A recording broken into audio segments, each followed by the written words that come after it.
امین والصلاة والسلام علی اشرف المرسلین سیدنا و مولانا محمد و آلہ و صحبہ و ازواجہ و ذریاتہ اجمعین.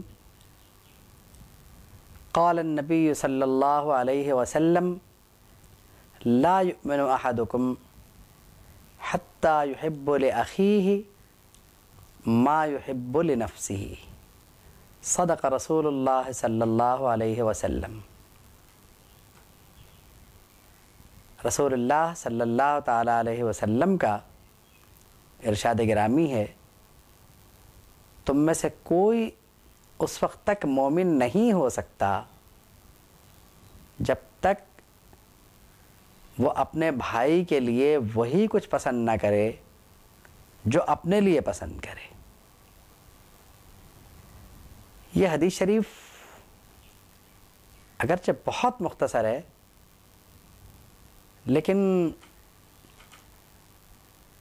اس کا جو دائرہ کار ہے حدیث شریف کا وہ انتہائی وسیع ہے اور اس میں کئی موضوعات سمیٹ دیے گئے.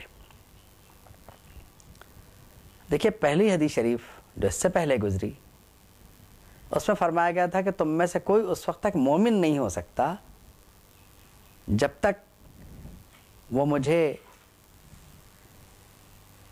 اپنے اولاد، اپنے والد اور تمام لوگوں سے زیادہ محبوب نہ رکھے. اب دوسری حدیث شریف جو آج پڑھی گئی اس کو اسی حدیث شریف سے مربوط کر کے سمجھا جائے، اور اس حدیث شریف سے مربوط کرنے میں جو فوائد حاصل ہوں گے وہ یقینی طور پر اس کا اندازہ کچھ دیر میں ہو جائے گا. اس میں بھی لا یؤمن احدکم کی صورت وہی ہے کہ تم میں سے کوئی مومن نہیں ہوگا، مومن نہیں ہو سکتا. اس کا مفہوم یہی لیں گے کہ ایمان کامل نہیں ہوگا. اب حتی یحب لأخیہ، حتی یحب لأخیہ ما یحب لنفسہ، کہ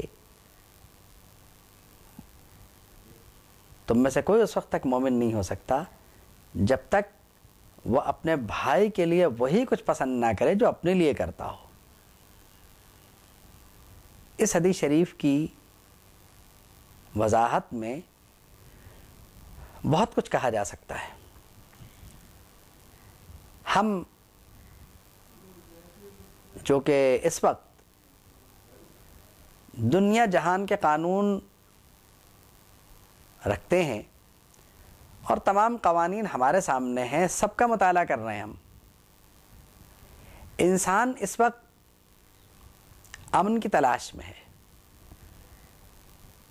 انسان اس وقت وار کو روکنا چاہتا ہے، جنگ کو روکنا چاہتا ہے، کیونکہ تقریباً پوری دنیا اس وقت حالت جنگ میں ہے.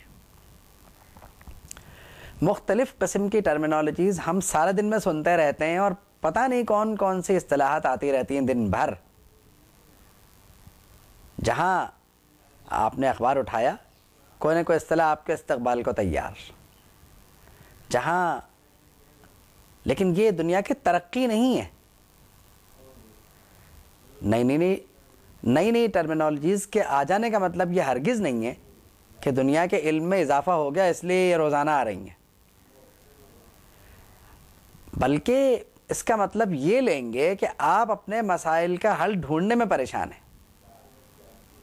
اور جب انسان پریشان ہونے لگتا ہے تو کوئی نہ کوئی نئی بات کر دیتا ہے. آپ سوچئے، پہلے ایک اصطلاح نکلی ٹیررزم کی، اس اصطلاح پر بہت کام ہوا، آج بھی اس پر بہت کچھ لکھا جا رہا ہے. اور ابھی چند دن پہلے ایک بات علم میں آئی کہ ٹیررزم پر تو باقاعدہ ایک انسائکلوپیڈیا بن گیا. اب سوال یہ پیدا ہوتا ہے کہ یہ ساری کوششیں انسانی مسائل کے حل کے لیے ہیں اور انسانی فلاح و بہبود کا رستہ نکالنے کے لیے ہیں، کیونکہ اس کا مطلب یہ ہرگز نہیں ہے کہ دنیا کے پاس اتنا وقت ہے کہ وہ اتنی بڑی کتاب پڑھیں گے بھی، اور نہ کسی کے پاس اتنا وقت ہے کہ وہ اتنی بڑی کتاب بیٹھ کے لکھے گا بھی۔ لیکن یہ بات یقین سے کہی جا سکتی ہے کہ لکھنے والوں نے تو کئی ایک نے مل کے کتاب لکھ دی، لیکن دنیا میں اب کسی کے پاس شاید اتنا وقت نہ ہو کہ وہ اس پورے انسائکلوپیڈیا کا جو غالباً 30 والیومز پہ ہے مطالعہ کر لے۔ اتنا وقت کسی کے پاس نہیں ہے، تو پھر کیا کریں گے؟ ہو سکتا ہے کہ مختلف لائبریریز میں رکھ دیا جائے اور وہاں جا کر کوئی مطالعہ کرنے والا، کوئی ریسرچر، کوئی محقق اس میں سے ضرورت کا آرٹیکل نکال لے اور اسے پڑھنے کے بعد اپنا جو مفروضہ ہے، اپنا جو ہیپوتھیسس ہے، اسے قائم کر کے پھر کسی نئی چیز کی بنیاد نکال لے۔ کیونکہ ایک بات آپ کے ذہن میں رہے کہ اس وقت انسانیت تقریباً تباہی کے دہانے پہ کھڑی ہوئی ہے، تو اتنا بڑا انسائکلوپیڈیا، یہ اتنی بڑی بڑی کتابیں صرف انسانیت کے اس مسئلے کو حل کرنے کے لیے لکھی جا رہی ہیں، کیونکہ یہ مسائل حل ہوں گے تو خوشحالی آئے گی، یہ مسائل حل ہوں گے تو ممالک ترقی کریں گے، یہ مسائل حل ہوں گے تو عوام کی حالت زندگی بہتر ہو سکے گی، اور ان مسائل کی موجودگی میں کم سے کم امن و امان کی کوئی صورت ممکن نہیں ہے۔ تو امن و امان قائم کرنے کے سلسلے میں اس وقت 21ویں صدی میں پوری دنیا پریشان ہے۔ ہم نے بہت بڑے بڑے انسائکلوپیڈیاز اپنی لائبریریز میں رکھ لیے، ٹھیک ہے، لیکن اگر ہم اس مختصر سی حدیث شریف کا مطالعہ کر لیں اور اس حدیث شریف کی بنیاد پہ کوئی کتاب تحریر کریں تو بات بنتی ہے۔ ہم اسی حدیث شریف پر غور کرنے کے لیے ذہنی طور پر تیار بھی ہیں اور پریشان بھی ہیں کہ اس مسئلے کا حل کیسے نکلے گا۔ دیکھیے، آج سے 1400-1450 برس پہلے یہ ارشاد ہوا کہ تم میں سے کوئی اس وقت تک مومن ہو ہی نہیں سکتا۔